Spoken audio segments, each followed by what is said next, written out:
ایران سے کیسا انڈیا آنے کی سوچے. وہ لوگ ڈیسائیڈ کرے کہ ہندوستان جائیں گے.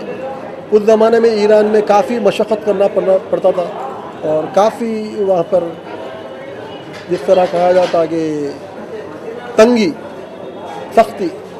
تو وہ لوگ ڈیسائیڈ کر کے بھائی چلیے ہندوستان سونے کی چڑیا کہا جاتا تھا. وہ لوگ بولتے ہندوستان میں جو ہے سونے کی چڑیا ہے, یہاں کچھ کام کریں گے. جس طرح آج کے زمانے میں لوگ باہر جاتے, سعودی جاتے اور امریکہ جاتے, اس زمانے میں کچھ 4-5 ایرانیاں مل کے ایران سے انڈیا آئے, ہندوستان آئے. Politically, Iranian beginning can be made from Mahmud of Ghazna, who during the 11th century invaded India many times. And those days, Afghanistan did not exist. It was a part of Iran, and eastern Afghanistan was a part of India. So even the Afghans were called Iranians. So they came here from the 11th century onwards, but they stayed in the north. It was during the 14th century, Muhammad Tughlaq, he was also a man of Turkish origin, but would be regarded as the one coming from Iran, from the side of Iran. He decided to shift the capital from the north to the south. اس میں من سید ناصر دخانپور است. بابای ما سید رضا دخانپور ہے. تولد ایران است. اومده هند برای کار میکنه. Cosby اومده اینجا هند. ہم لوگ یہیں اوریجنل ایران کے ہیں. ابھی ہم لوگ یہیں پر سیٹل ہیں. ایران جاتے آتے ہیں, سیٹل بھی ادھر ہی ہے. Hyderabad was built by the 5th Golconda ruler, Sultan Muhammad Quli Qutub Shah, and its foundation stone was laid in 1591. And it was named Hyderabad after the name of Ali Haider, who was the son-in-law of the Prophet Muhammad, and much respected by all the Muslims, and more so by the Shias. The story is when the city was built, original fort city was in Golconda Fort, but because of the overpopulation there, congestion, lack of hygiene, the idea was to build a new city outside. So Ibrahim Quli Qutub Shah tried to build in about 20 kilometers from here, but that place wasn't suitable. Then he died, so his son found another place better, and 5 miles, exactly 5 miles from the fort. So when the city was built, he called it Bhagnagar, after his beloved woman called Bhagmati. ایک حسین و جمیل اور خوبصورت لڑکی ہوا کرتی تھی اس دور میں, اس کا نام تھا بھاگمتی. تو وہ شہزادے اس کے عشق میں گرفتار ہو گئے, محبت ہو گئی انہیں, اور انہوں نے اس کے لیے بڑی تگ و دو کی. ظاہر ہے کہ وہ بادشاہ تھے تو ان کی مراد پوری ہوئی اور وہ ان کے نکاح میں آ گئیں. کون؟ یہ لڑکی جس کا نام بھاگمتی تھا. جب بھاگمتی ان کے نکاح میں آ گئیں تو قلی قطب شاہ نے, چونکہ وہ چچلم سے تعلق رکھتی تھیں, تو انہوں نے چچلم کا نام ہی آپ کو ان کے بھاگ نگر رکھ دیا, اور یہ بھاگ نگر کہلایا جانے لگا. اور جب وہ ملکہ ہو گئیں تو ظاہر ہے کہ بادشاہان یوں ہی نہیں اپنی بیگمات کو رکھتے تھے, بلکہ انہیں خطابات سے نوازتے تھے. چنانچہ انہوں نے یعنی بھاگمتی کو حیدر محل کا خطاب دیا, اور حیدر محل کا خطاب دینے کے سبب یہ جو حیدرآباد کا علاقہ تھا Hyderabad کہلایا. There is some haziness how the name came to be Hyderabad. اس مقام جو ہے چار مینار اور جو مکہ مسجد ہے, یہ دنیا میں جانی جاتی ہے چیز کی, اور یہ بہت معنی رکھتی ہے ہندوستان کے لیے. The architecture naturally was influenced by the Persian architecture. Hyderabad میں ایرانی طرز کی عمارتیں آپ کو جگہ جگہ ملیں گی. خود چار مینار جسے آپ دیکھتے ہیں وہ اس کا پورا ڈھانچہ ایسا معلوم ہوتا ہے کہ ایران سے مستعار لیا گیا ہے, کہ وہ ایک تعزیے کی شکل ہے. گو اندر مسجد ہے اس کے، لیکن اس کی شکل جو ہے ایک تعزیے کی ہے، اور اس پہ پورا جو یعنی از بنیاد تابام جو کام ہے، اگر آپ دیکھیں گے تو معلوم ہوگا کہ ایران اور حیدرآباد دونوں تہذیبوں کا ملا جلا آپ کو سنگم ہے وہاں پر. اسی طرح مکہ مسجد اگر آپ دیکھیں گے تو معلوم ہوگا کہ اس کا جو نقش و نگار ہیں، اس کے جو خوش و خم ہیں، وہ پورے ایرانی تہذیب کی علم بردار ہیں. Most of the mosques, for example, particularly what is called the Qutub Shahi architecture, is very largely influenced by the Persian architecture. Hyderabad was built by Mir Momin. He was the architect, and he came from Isfahan. And he boasted that Hyderabad is Isfahan in now, that is New Isfahan. The Golconda Fort was not the fort for a capital, but it was a district fort. It was made of mud. It was a mud fort. So the Sultan Quli got it pulled down and turned it into a stone-built fort, which you can see now, highly strong fort. And the early city of Faiz Asar in the north of Golconda was not safe because it was not protected by any wall or anything. Now the population was shifted into the Golconda fort, and the population flourished there. And around Golconda and up to Langar House and these places, a new township developed, and mostly the ruler, the prime minister, the ministers, and the skeletal administrators, they were all from Iran. But in about less than a century, they felt that the Golconda fort area and its surrounding is small enough for the growing city, and they wanted to have a properly planned city. And the Muhammad Quli Qutb Shah, who was the fifth ruler of Golconda, he was very young. Once he was out on hunting on the site where now you see Charminar. And it was a stony site, went up on the hill, and the Musi river was deep because its sites were not built, and it was full of water because Gandipet was not built up. So the sparkling water from the spot of Charminar, there was no Charminar, it looked very, very beautiful. So Muhammad Quli said that he wanted to build a city there. His prime minister, Mir Muhammad Momin, with a long beard, a great sage, he took up the job, and he invited a committee in which there were the architects, engineers, surveyors, land measurers, draftsmen, so many skilled persons from Iran and Iraq. And at the same time, the Brahmins were also invited, what the history says, the clever Brahmins, and they made a decision onto the city and made a plan. So this is the beginning of a planned city in the south. We don't see any city before that planned at such a high scale. So the planned city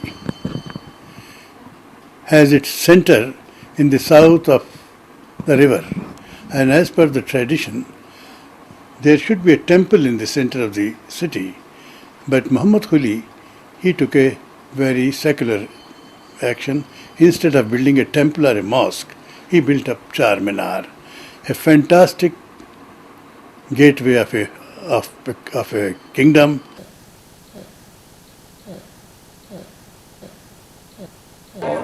यहाँ पे उस ज़माने में Persian language थी, Urdu language थी, Persian बहुत ज़्यादा चलती थी.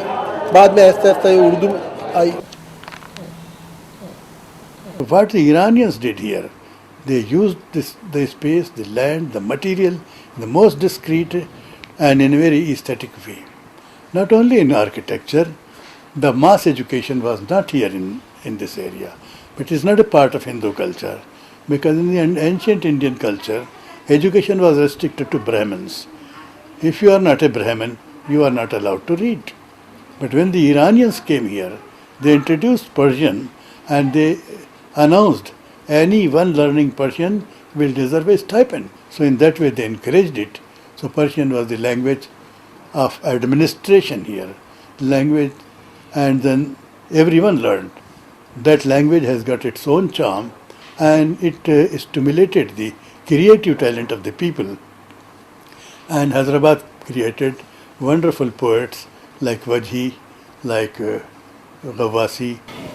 Kings of the Mughal period, Bahmanis, Adil Shahis, Qutb Shahis, which were the kings of South India. They patronized all the poets and the prose writers and other persons who are coming to India. All the religious books, historical books and other books are preserved in the libraries of Hyderabad. Lots of books, thousands of books are in Salajang Library. Oriental Manuscript Library, which was called previously Asif's Kutubkhana-e Asafia. Now it has become Oriental Manuscript Library. Hyderabad में और India में पूरे का पूरा आप कलम के पूरे का पूरा जो ये तमद्दुन चला है, ये पूरा फारसी का चला है. मीर उस्मान अली खां बहादुर के ज़वाल तक, यानी हैदराबाद के ज़वाल तक आप कलम के यहाँ पर फ़ारसी थी, और फ़ारसी रस्मुल ख़त था, और फ़ारसी ही दफातर की ज़बान थी. और उसके बाद में आप जानते हैं कि ज़वाल हैदराबाद के बाद फ़ारसी का चलन ख़त्म हो गया, या तो फिर तेलुगु आई या फिर अंग्रेज़ी में हम लोग बोलने लगे. ये एक बात है. The Persian language continued not only under Qutb Shahis but also under the Asaf Jahi dynasty, that is the Nizams. So until 1884, very close 1884, Persian was the official language of the court. And naturally everybody learned Persian who wanted to be doing something either in government or in business and so on. In India, about 1,000 years, Persian it was introduced and it developed, and clearly for about 7.5 centuries, it was the language of administration, education, and intellectual and creative expression. And in Andhra Pradesh, Persian was introduced along with the Qutub Shahs from 1515 onwards. After 1884, the language was Urdu in the court, and but Persian was taught, is still taught in the Osmania, every university, but Osmania particularly. यहाँ पर आज भी हैदराबाद के तमाम अखबारात में जो ज़बान लिखी जाती है उसमें बीशतर अल्फाज फ़ारसी के होते हैं. एक अखबार उठाइए आप और एक अखबार की आप सुर्खी पढ़िए तो 5-6 अल्फाज आपको फ़ारसी में मिल जाएंगे आपको. और अगर आप मुझसे कहें कि इस ज़बान ये जो सुर्खी दी गई है इसको फ़ारसी में तब्दील कर दें तो मुझे ज़्यादा मेहनत की ज़रूरत नहीं पड़ेगी. मुझे सिर्फ उसकी बैठकें बदलनी पड़ेगी, और बैठकें बदलते की थोड़ी सी मेहनत के साथ ही वो पूरी सुर्खी उर्दू से फ़ारसी बन जाएगी. Urdu is heavily influenced by Persian and Arabic. If you know Urdu well, you can read and write, not write really, read and understand a good bit of Persian. Urdu में सिर्फ 3 ज़बानें ज़्यादातर काम आती हैं, एक फ़ारसी, दूसरे अरबी, तीसरे हिंदी. जब ये तीनों ज़बानों का वजूद होगा, एक साथ मिल जाएंगी, तो आप कहें कि उसी को उर्दू कहते हैं. उर्दू की अपनी ज़बान नहीं है, उर्दू का लश्करी ज़बान कहते हैं. उर्दू में कई ज़बानों के अल्फाज मिलेंगे आपको, लेकिन 3 ज़बानों के अल्फाज ज़्यादातर पाए जाते हैं. नंबर 1 फ़ारसी है उसके अंदर. 75% words of Persian are derived, Urdu are derived from Arabic and Persian languages. Until the close of the 19th century, Persian had a very important position in India, and particularly in Hyderabad. In about 1890, Persian was replaced by Urdu, and Urdu tried to carry on the traditions of Persian, but then there came there was a huge influx of the modernity and the British influence, and the Persian was stopped there. Persian language had the same position during the medieval period which English has in the modern world. उस ज़माने में ये लोग जब Iran से आए थे mind लेके आए, ब्रेन लेके आए थे, ग़िज़ाओं का ब्रेन जिसे कहते हैं कि बिरयानी है, रमज़ान में हलीम दी जाती है, हलीम, और जैसा कि चाय है, ईरानी चाय है, और शीरमाल है. जिस तरह के मैं कैसा समझाऊँ आपको कि ग़िज़ाओं के बारे में ईरानियाँ लाजवाब है. मैं आपको एक दो चार खानों के नाम बता देता हूँ जो हैदराबाद में खाए जाते हैं और वो ईरान से मुताल्लिक़ हैं, फ़ारसी से मुताल्लिक़ हैं, फ़ारसी दानों से मुताल्लिक़ हैं. नान आप बोलते हैं तो नान ईरानी है, शीरमाल अगर आप बोलते हैं तो शीरमाल ईरानी है, निहारी अगर बोलते हैं तो निहारी ईरानी है, बिरयानी अगर बोलते हैं तो बिरयानी ईरानी है, बुरहानी अगर कहते हैं तो बुरहानी ईरानी है. वह है खागीना. खागीना आप जानते हैं कि खागीना जो है ना बैज़ों से बनता है, बैज़ा, और बैज़े से बनाया हुआ जो खागीना है वो ईरान से आया, हैदराबाद का नहीं है. खागीना ये खागीना हैदराबाद का नहीं है, ईरान का है. और दूसरी चीज़ दम का मुर्ग और से गोश्ता हलीम, दो गोश्ता हलीम, और हलीम जो है वो भी आपका कि ईरानी और फ़ारसी डिशेस हैं ये. उसके बाद अगर हम माही खलिया क़ोरमा अगर कहते हैं तो क़ोरमा तो ईरानी है और माही खलिया भी ईरानी है. और आपका कि दो प्याज़ा जिसे कहते हैं, दो प्याज़ा ये ईरानी लफ्ज़ है. ये दो अलग और प्याज़ा अलग. दो प्याज़ा जो है ना वो ईरानी है, वो जो वहाँ से आया, ईरान से आया. और हैदराबाद में इसकी बड़ी मांग है. यहाँ पर आप कलम के दो प्याज़े खागीने के और माही खलिए के बगैर तो हमारे सालन नहीं बनते. यहाँ पर जितने डिशेस आपको खाने में मिलते हैं वो सारे के सारे ईरान से नहीं आए, बल्कि यहाँ के लोगों ने ईरान के डिश और यहाँ की डिशों को मिलाकर भी कुछ डिशेस बनाई हैं जो ज़्यादा लजीज होते हैं, ज़्यादा मज़ेदार होते हैं. अगर आप खाएंगे तो उंगलियां चाटते रह जाएंगे.